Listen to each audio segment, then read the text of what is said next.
జిల్లేడికాయలు ఎప్పుడన్నా తిన్నారా? ఏంటి జిల్లేడికాయలు కూడా తింటారా?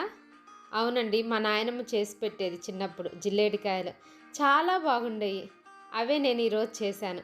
వినాయక చవితికి స్పెషల్‌గా చేసేది. వినాయకుడికి జిల్లేడికాయలంటే చాలా ఇష్టమని ప్రసాదంగా పెట్టేది.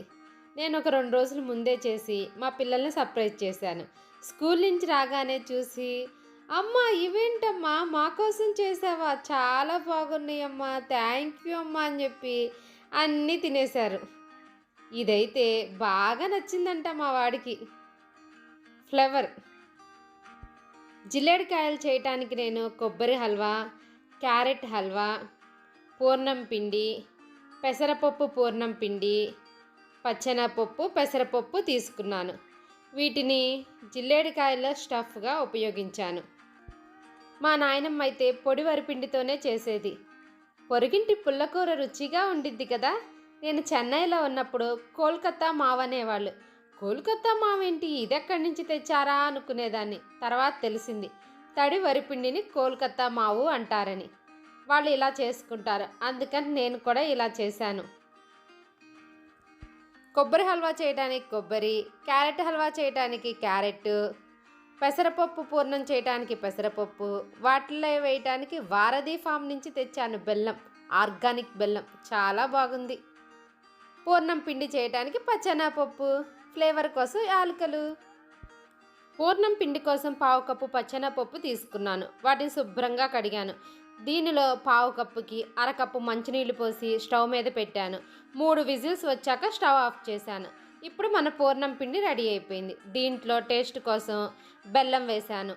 బెల్లం వేసి 2 స్పూన్ల నెయ్యి వేసి బాగా స్మాష్ చేసి ఇంకొంచెం సేపు స్టవ్ మీద పెట్టి ఒక్క 2 నిమిషాలు అలా అలా తిప్పాను. అప్పుడు బెల్లం కరిగిపోయింది.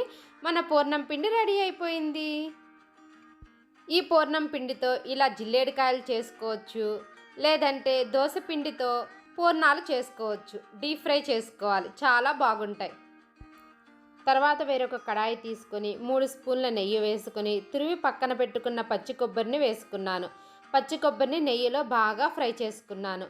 తర్వాత ఏ స్వీట్ అయినా చివర్లో యాలకులు వేయందే ఆ స్వీట్ కంప్లీట్ అవ్వదు, ఆ టేస్ట్ రాదు. అది ఒక మంచి ఫ్లేవర్. తర్వాత వేరొక కడాయి తీసుకొని 2 స్పూన్ల నెయ్యి వేసుకొని తురిమి పక్కన పెట్టుకున్న క్యారెట్ తురుము వేసుకున్నాను. క్యారెట్ తురుమును కూడా నెయ్యిలో బాగా ఫ్రై చేసుకున్నాను. పండగలప్పుడు ఫంక్షన్స్ అప్పుడు ఎక్కువ పని ఉన్నప్పుడు నాకు ఒకటి అనిపిస్తుంది. దేవుడు 4 బర్నర్ల స్టవ్ ఇచ్చినట్లు ఆడవాళ్ళకి 4 చేతులు ఇస్తే ఎంత బాగుండిద్ది చెప్పండి. పెసరపప్పు పూర్ణం పిండి. దీనికోసం 3 గంటల సేపు పెసరపప్పును నానబెట్టుకొని వాటిని మిక్సీ వేసుకొని ఇడ్లీ పిండిలాగా చేసుకొని ఇడ్లీ పాత్రలో ఇడ్లీలు వేసుకోవాలి. పెసరపప్పు ఇడ్లీలు ఉడికిన తర్వాత వాటిని ఒక ప్లేట్లోకి తీసుకొని దానిలో రుచికి సరిపడినంత బెల్లం, కొంచెం ఇలాచీ పౌడర్ వేసుకొని మెత్తగా స్మాష్ చేసుకొని 1 స్పూను నెయ్యి వేసుకొని ఒక్కసారి కడాయిలో కొంచెం సేపు ఫ్రై చేసుకొని పక్కన పెట్టుకోవాలి. ఇప్పుడు మన పెసరపప్పు పూర్ణం పిండి రెడీ అవుతుంది. దీనిని జిల్లేడికాయల్లో పెట్టుకోవచ్చు. దోస పిండితో కలిపి పూర్ణాలలాగా వేసుకోవచ్చు, చాలా బాగుంటాయి. ఇప్పుడు జిల్లేడికాయలు చేసుకోవడానికి ఒక గిన్నె తీసుకొని కప్పున్నర మంచినీళ్లు పోసుకొని స్టవ్ను వెలిగించుకుందాము. నీళ్లు మరిగేటప్పుడు చిటికెడు ఉప్పు, 1 స్పూను బెల్లం లేదంటే పంచదార మీ ఇష్టం ఏదైనా వేసుకోండి. బెల్లం కరిగిన తర్వాత వడగట్టుకోండి, ఎందుకంటే బెల్లంలో నలకలు ఉంటాయి అందుకని.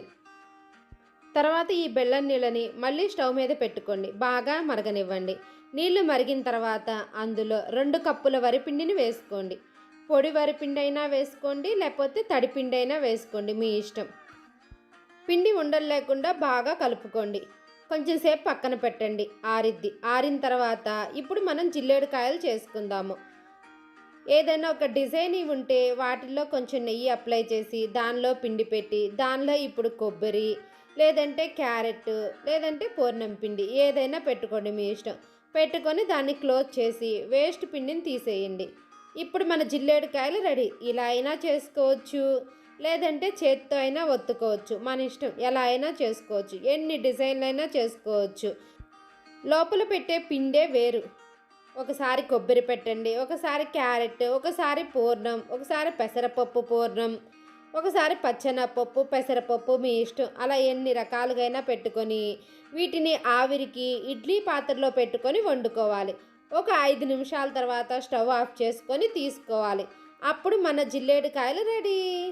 చాలా బాగుంటాయి, మీరు ట్రై చేయండి. ఇవన్నీ చేయలేకపోయినా బెల్లాన్ని కొబ్బరి లౌజ్ లాగా చేసుకొని కొబ్బరి ఉండలు చేసుకుంటామే, అలా పాకం పట్టుకొని అది పెట్టుకున్నా చాలా బాగుంటాయి. జిల్లేడికాయలు వినాయకుడికి చాలా ఇష్టం. మా నాయనమ్మ ఎప్పుడు చేసిద్ది, ఎప్పుడు తినాలనిపిస్తే అప్పుడు చేసి పెట్టేది. నాకు కూడా చాలా ఇష్టం జిల్లేడికాయలంటే. నా వీడియో నచ్చితే నా ఛానల్ని సబ్స్క్రైబ్ చేసుకోండి. వీడియోకి ఒక లైక్ కొట్టండి. మీ ఫ్రెండ్స్కి వీడియోని షేర్ చేయండి. Thank you friends. అందరికీ హ్యాపీ వినాయక చవితి.